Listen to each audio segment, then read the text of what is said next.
KaoKaliaYang the first time up in 2008, May of 2008. The state of Minnesota invited her to do a presentation. And basically the reason we wanted KaoKaliaYang to do the presentation is I work at health department. And in health department we deal with immigrant health too. And then so over time I have been looking at the refugees come through from the refugee camps and then come to try to settle in Minnesota. And then during the process, there's a lot of preparation and transition. And then so because of that, I'm interested in Hmong. And so when KaoKaliaYang speak to the state employee, I went to her presentation. And what it ended up to be is I was so moved by her story. And then I just break out there and I just started to cry and cry. I remember KaoKaliaYang came and said, "Are you okay?" And so anyway, later on, actually, because of her story, I ended up picking up this book. That's her first book. And we read it and we had a book club discussion. Amazingly, this is a good history book for Minnesota, especially for us that we actually settle here as a Minnesota. You know, Hmong present is in Minnesota is I think the biggest in the country, right? And so it's part of Minnesota history. And KaoKaliaYang actually did a wonderful job in putting the story together. And so anyway, you can read from the program. Let me talk about her. I believe she's a graduate of Carleton College and also Columbia University in New York City. And then this book has been receiving two. This is her first book, Latehomecomer, and she has won 2 Minnesota Book Awards, and as well as 9 other national awards in literature. So let's welcome KaoKaliaYang here.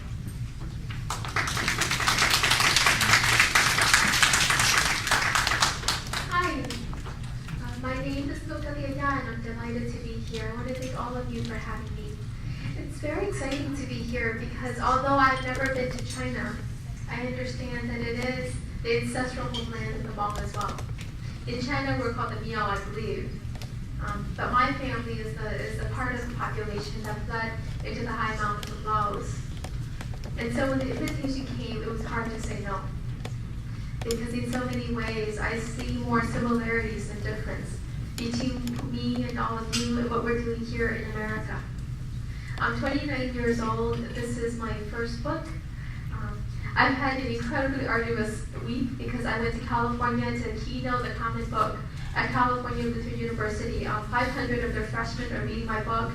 And then Thursday I went to McAllister to keynote their common book because all of their freshmen are also reading this book.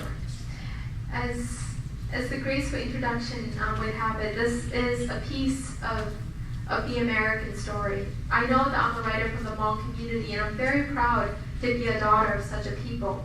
But I'm also very keenly aware that this is the next chapter of the American story. How all of us come from somewhere to call this place home. How we traveled across oceans in the hope of finding belonging, a place to raise our children so that they can live lives like mine. My mom and dad are not professionals. They're not educated people. They were young when the war happened. The secret war happened in Laos. And their education was cut short. They came to America and they were low-skilled laborers. I was 6 years old. I was born in this place called Ban Mi Nai Refugee Camp in Loei, Thailand. Thank you. And in the place where I was born, suicide was the #1 cause of death. Everybody killed themselves because refugees only got food 3 days out of the week. Thailand was practicing a humane deterrence policy. My birthday is December 17th. And my culture believes that the new year is a good time for new beginnings. So everybody killed themselves around the time of my birth. And my mom has 6 miscarriages after me because every time I looked at my mom, she would give me the food in her hands. You cannot sustain life if you cannot sustain yourself. So my mom has 6 miscarriages and I'm their baby. And we live on 400 acres. And if we walk beyond the 400 acres, the understanding was that we would be killed. So my father used to have my mother dress me up, and he took me to the tops of the trees, my sister and I, and he would say, your father is holding you up to see the world, because one day your feet will walk on the horizons that your father has never seen. My father would hold my hand in his, and he'd say, the size of your hand and the size of your feet would not dictate your life journey.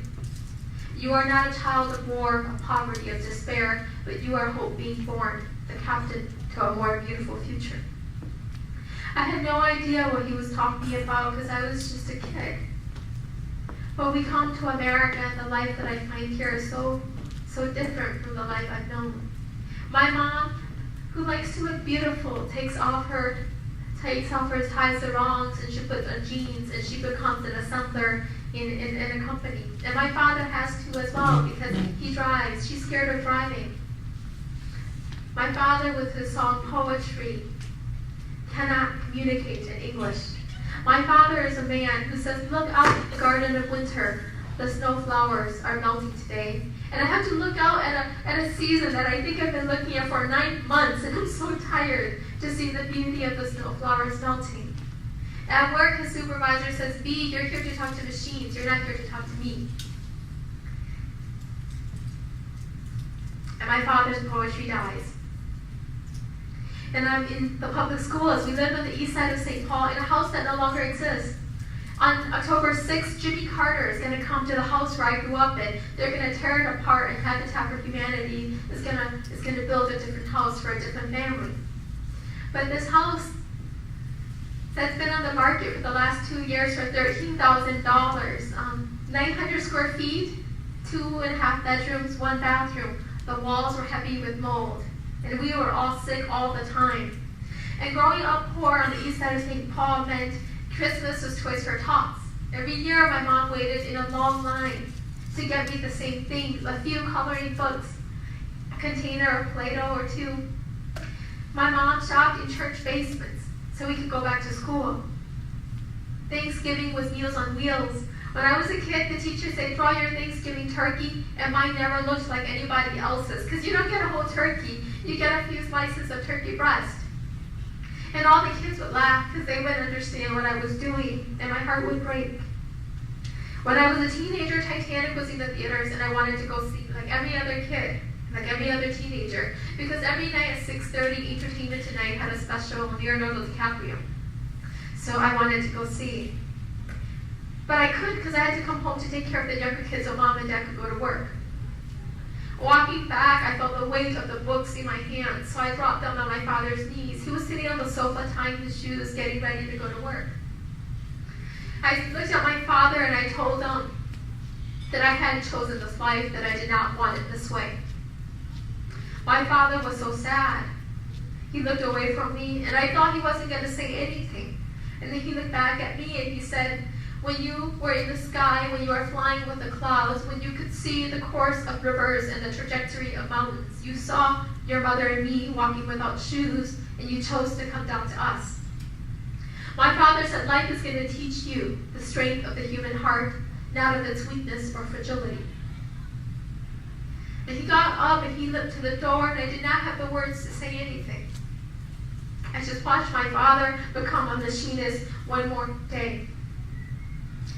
Over the years, I saw the skin of his hand fall apart and come together again. His hands got rough because when you use your flesh to cut into steel, human flesh suffers.